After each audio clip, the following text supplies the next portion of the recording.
Hey mamas, it's Krista Noel, founder of the Intuitive Divorce, and I'm popping on here with my beautiful team member, Master Coach Joe Young, and we just got out of a beautiful class.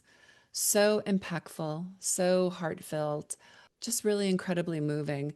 And today we discussed the topic of boundaries. And believe it or not, this is something that we bring into our conversations over and over and over again because it's so needed. It's so needed in so many aspects. And it's such a great thing to roll into this transformation that's taking place while you're in the divorce process, because it's a time of really evaluating, who am I? What do I want? What do I want to create? How do I want to feel? How do I want to move in this world? And what am I going to do to support that? And it starts with healthy boundaries. And Joe is a master at teaching this and rolling it into every single solitary conversation we ever have, because God only knows we all need a refresher course in this.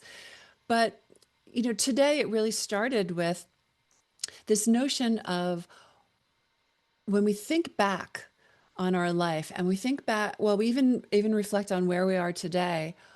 When we say yes, when we want to say no, what is that about? Why? Why do we say yes when we want to say no? Because it's the path of least resistance, because we want to keep the peace. And ultimately, I just asked everyone today, who wins in that scenario? And you know what the answer is? No one. Least of all you, because it costs you something to go against yourself.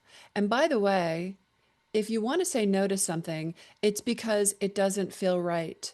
You don't want it. You no longer want to participate in it. You don't agree with it. And yet, for some reason, you're still saying yes. And you know what? When you say yes, when you want to say no, that other party continues to do what they're doing. So it's a total lose lose situation. And so we roll that into, and we understand it's like flexing, totally flexing a new muscle, a weak, limp noodle muscle. And, it's not, and like you said today so perfectly, it's not about perfection. It's really about leaning in to what you know to be true. And I know that sounds really pretty, right? Those are like flowery words.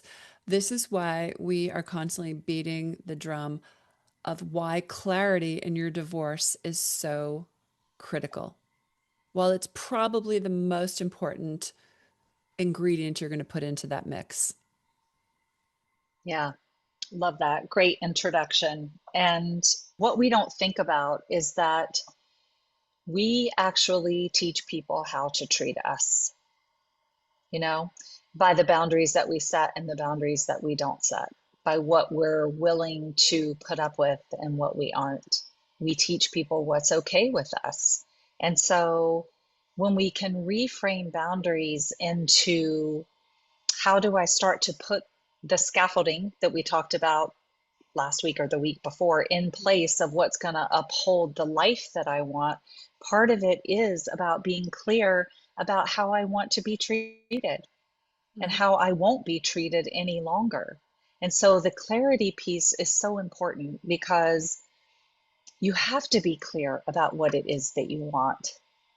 And we often hear it's so much easier. People will go, I can tell you all day long what I don't want, but what I do want, that becomes a little less clear. And the truth of it is because that's what we're used to thinking about are the things that aren't working, the things that we don't want in our But life. at And least that's a so starting point, it, right? it is a So starting point. So It's we were the first workshopping that. place. Yeah, we were workshopping that today. And Joe was asking all these very pointed questions, and everybody was just like deer in the headlights because we have this preconceived notion that boundaries are harsh. People are going to be mad at us. No one's going to be happy. And there was one mother that chimed in after we were workshopping, and she said, "Well, I know," and she spoke with conviction. "Well, I know what I don't want." And while that wasn't the question, sometimes being really clear about what we don't want will lead us to what we do want. Yeah, absolutely. Because you can always reverse it. if you don't want that, then that means you do want what? Mhm. If I don't want to be confronted with something, okay, what do you want? I do want calm. I do want compassionate conversation. I do want whatever the situation is. So yeah, what you don't want can definitely be a starting place. But I want to go back for a second because you said something here about the way that we have thought about boundaries. And we get pushback sometimes when we talk about boundaries and we say, what keeps you from setting a boundary? Well, boundaries are mean, boundaries are selfish, right? I'm going to upset people, they're going to be angry with me. And so we started by saying, what if you question that a little bit? Is it actually mean to be clear about how you deserve to be treated? Is that actually mean? Or is it actually selfish to set limits that allow you to honor yourself? Is that selfish? You know, And it's is that so such funny. Yeah, and is that such a terrible thing to model for your children? Yeah, And the interesting thing is, right, okay, of course, when we think about boundaries, we immediately think of confrontation. Where do I need to erect a boundary? And so maybe that's where we begin to introduce them into our lives when we're in conflict and we realize that we have to change something, and that change is going to require us to put a boundary in place, which basically says, I am no longer available for this. You can no longer treat me like this. You can no longer talk to me like this. Now, here's the other thing. We don't control someone else, but what we do control is shutting down the conversation, walking away, not having an altercation, not interacting with that person, hanging up the phone, hanging up the whatever it phone, or is. not answering the phone, or in contentious divorces, just communicating on a parenting app where it's all recorded. So there are many ways, and we immediately think about this, particularly where it comes to our spouses, but this is going to infiltrate all relationships, all communication.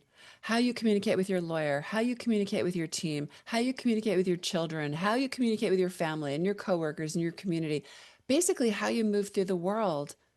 And what Joe is getting at, which is so beautiful, the essence of this and the way we ended our class, which really like practically had me in tears, is that if we could reframe this to see boundaries as love, I'm setting a boundary.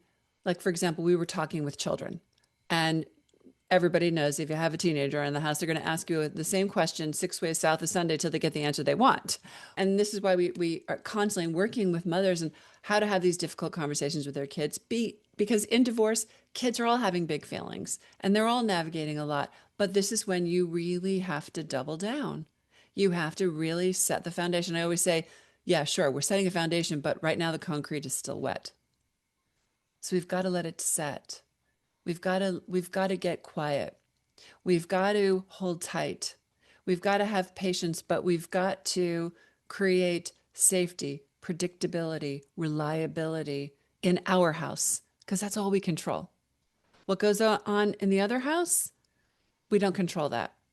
So, unfortunately, for mothers who are dealing with contentious divorces and chaos in the other house, when their kids come home, I said to one mom today, I tell most moms you got to double down. She's got to quadruple down. Yeah, But I said to her, it's so that's the true. most loving thing you can do. It Your is. boundaries are coming from love. I care so much about you. I care so much about our house and our life and how you grow up and how you interact in the world that I am setting boundaries. Yeah. Boundaries are actually how we honor the relationships. Otherwise, we're acquiescing, we're saying yes when we want to say no, we're bending over backwards to try to please everybody around us. And then we walk away and we're resentful, we're angry, we find ourselves not even knowing who we are anymore. And so, the most honoring thing you can do is to be clear about this is how I want and deserve to be treated. This is what is okay and not okay with me. And to your point, it's not that we have control over anybody else, but it is about how you respond. It is about saying, you know what? This is what I know I want and deserve. And so, in order for that to happen, this is what I'm going to do to take care of me. Hmm. That is a boundary. When we start erecting things in order to shift someone else, that's very different. That turns into manipulation. And so, boundaries are about you. What are you willing to do? How do you want to be treated? What's okay with you? And if other people aren't willing to buy into that, what can you still do, no matter what, to take care of yourself? And we had a beautiful example of that today. That was, I was You just going want to to talk say, about that? well, we're also, what's the addendum to that is what is it costing you? What is it costing you not to uphold the boundary? And we'll give you a very, very simple example because we workshopped a lot of examples today. But there was one example about a mom who's still cohabitating with her, hopefully soon to be ex. And she was talking about how her husband loves to cook these elaborate meals, which sounds wonderful, except he leaves an elaborate mess and always walks away from it. And she works millions of hours. So she's exhausted at the end of the day. And they had an arrangement. She said to him point blank, when you cook, are you willing to clean up? And he said yes. And he cooked and he didn't clean. And she said, and she started to describe it, and I could feel it. She was like, all my OCD, like wanting to get in there and clean that up. I couldn't go to bed with the kitchen a mess. And she also said it was just infuriating and that I was going to have this conversation. And all of these things were true. And so we just actually workshopped it and we said, okay, what are your options here? You can simply go back to him and say, hey, you said you were going to clean up the kitchen. Are you going to clean up the kitchen tonight? It doesn't have to be a confrontation. You're going to get an answer. Or you uphold your boundary and you just go to bed and you leave the kitchen and see what happens, see what you wake up to in the morning. Or you go into the kitchen and you let your OCD take over and you like clean it all up. But what you want to do is check in with yourself. Am I doing this and seething and feeling resentful and getting more angry? Or am I just rolling my eyes and just, doing it because, what, this brings me peace? You see, you've got to be aware of what the why is, what you're doing. Like, what is the cost? Because if I go into the kitchen and I spend my time cleaning up the kitchen and I'm resentful of that, that's hurting me. If I go into the kitchen and I clean up the kitchen and I just say, look, I like a clean kitchen, so this is going to bring me peace and I'm going to sleep better if I do that, that's a very different story. I'm not saying let them always have a get free pass, but be aware of what the cost to you is. And I know this is a little nominal example, but our day is full of nominal moments where we make a choice. Yeah. It really is about knowing what you want and need, why you want and need it, and have I clearly communicated that to the other person? And then, do I get the buy-in? Yes, great. I might have to remind them a few times. Okay. Or I don't get the buy-in, and then it's what am I going to do to take care of myself anyway? Mhm. And the another example that I wanted to bring up that someone brought up in class today, and she was celebrating the boundary that she had set, was that she was going to be around some of her family, and she was nervous about it because she didn't want to be in great conversation about her divorce and various other things. And so she said, I really want to come and I'm willing to do that. But what I'm not willing to do is have conversation that is contentious around my divorce. And she said, and if that happens, I'm simply going to leave, right? Perfect example. She asked for what she needed, knew why. She was very clear about it. And then she didn't threaten, she didn't do anything. She just said, if that's not in alignment with you, then I will simply leave.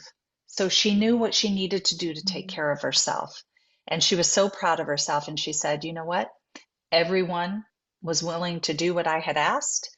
And I ended up having a beautiful weekend. And so it's a great example of boundaries honoring.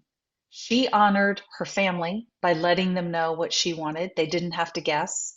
She honored herself and she gave herself confidence enough to go, You know what? I didn't have to leave, but I was willing to if I needed to. I want to add to that because that was actually next level boundaries because it's harnessing the power of awareness. So for example, and I used to have the same scenario with my parents. I used to go to my parents' house, and of course, they were on like my team. So, we would sit around and we would be like, can you believe he did blah, blah, blah, And of course, my dad was always on my side, and, he's such a jerk and blah, blah, blah.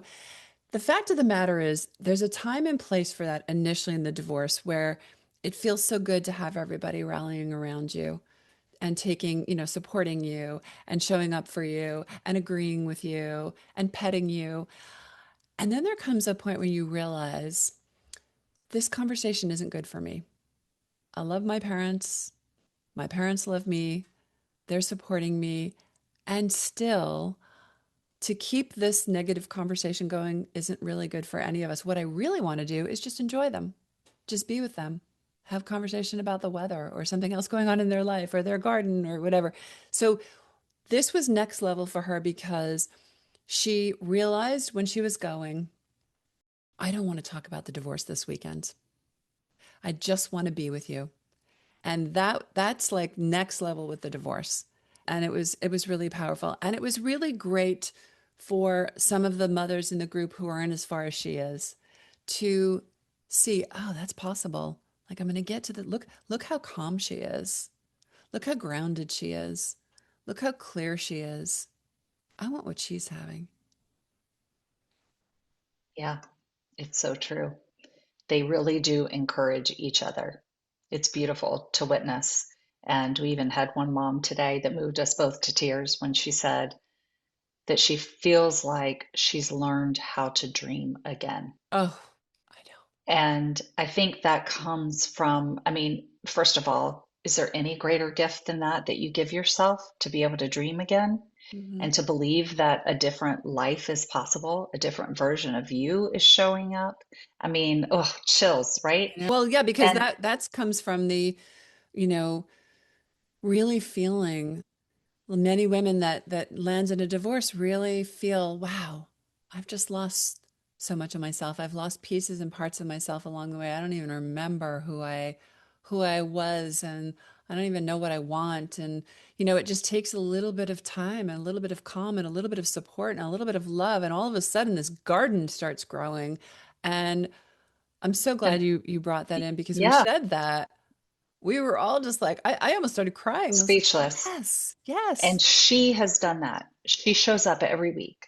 Hmm. She participates and dives in every week. And this was we comment about watching the transformation in her. It is night and day. She looks like a different person. Yeah. And it is so beautiful to witness. But I bring it up in this instance to say this is what they gain from each other. When one shares a celebration and another shares a hardship, they're equally valuable. Hmm. And that's what group does Yeah. is they hold Community. space for each other. There is a community for all of it and a place for all of it. And they all set beautiful boundaries about showing up for class. Yeah, they So do. it's Yeah, they're it's calling in from offices and airports and cars and cars and and hiding from their kids sometimes or it's whatever it planes, is. Yeah. trains, and automobiles. Yeah. No, it's really, I mean, and it's interesting because I was describing this gorgeous program today to a group of professionals that I was speaking with. And I think the best way to describe what the intuitive divorce is and what this coaching program is about is that it is really about what we call the in-betweens, because so much life happens in between your meetings with your lawyers and the hurry up and rush and fill out this paperwork and go to court. But there's so much life that goes on in between that your lawyer is not going to be there for and your financial advisor is not going to be there for.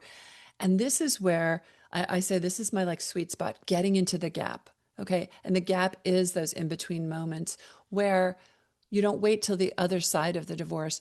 Right now is this opportunity to get clear and to get grounded and to get strategic and to start healing and to sit in community and realize I don't have to do this alone. Because far too often, when we're faced with any life adversity, we feel very isolated in that. We feel very isolated in that experience, and we may not be at a place where we yet want to share it. And this is the place where women get to come who are sharing the same experience, walking in the same shoes. The details may differ, but the feelings don't. And they get to keep it raw, and they get to keep it real, and they get to process, and they reflect and hold each other, and we dive in. And when you start diving in, it's like tilling a garden, right? And it's like you're starting to really nurture this new soil, this new fertile soil that you're going to build your life in. And nothing is more beautiful. And yes, that includes calming your nervous system and learning how to set healthy boundaries and to consciously communicate and to show up for yourself and to know that you're worthy of all of that. You're worthy of your needs, wants, and desires. And that is just a little bit of what goes on in class each week. And I sure as hell know I'm not in a divorce, but it fills my cup. It really does. And I wish I could set a boundary with my dogs right now because they're barking. Who let the But dogs out? what I will say is, I do think that this group allows each other to believe that anything is possible and that there's no greater gift than that because then you get to choose. You get to be the designer of your own life. And it is life by design rather than life by default when we do that. I love that. So it's a beautiful thing. And I love that they're also really learning to advocate for themselves. Joining our program in the middle of a divorce or the beginning of a divorce is doesn't feel like an easy decision at first because you're not used to advocating for yourself. But now we have mamas and they're like, I need a session with Joe. I need to ground my nervous system. I'm going to court. I mean, I love it. I absolutely love what is happening in this container. And we're just popping on to share this because there are so many resources for you to not have to experience this by yourself. And we just want to leave you with that today and make sure that you are in our community at intuitivedivorce.com and on our newsletter and on our social media channels that are, Intuitive Divorce as well, and on our app. We are constantly putting out so many ways to support you through this because an intuitive divorce puts you on a better path to a better divorce. And that's what we want for you and your children. So if you haven't already, watch our webinar. Watch our webinar. It's a free webinar that's on the website at intuitivedivorce.com, and it will really give you a sense of who we are and what our work is and how we can support you. And most of all, how you can heal, how you can divorce smarter and heal faster, protect your kids, and reclaim your life. Yeah, it was a beautiful class today, and I look forward to picking up where we left off next week. I know that's what happens when Joe leads a class. When Joe leads a class, then they're like, "Can we do more of that next week?" So we're going to be doing more of that next week, and we're going to take boundaries into conversations that are more geared for children, which is something that is very near and dear to mama's hearts. So, Hmm. yeah. Yes, So looking thank you for forward that to it. gorgeous class today. You're welcome. My pleasure. So now you can go let the dogs out. Yes, they're ready. Thank you. I'll see you next week.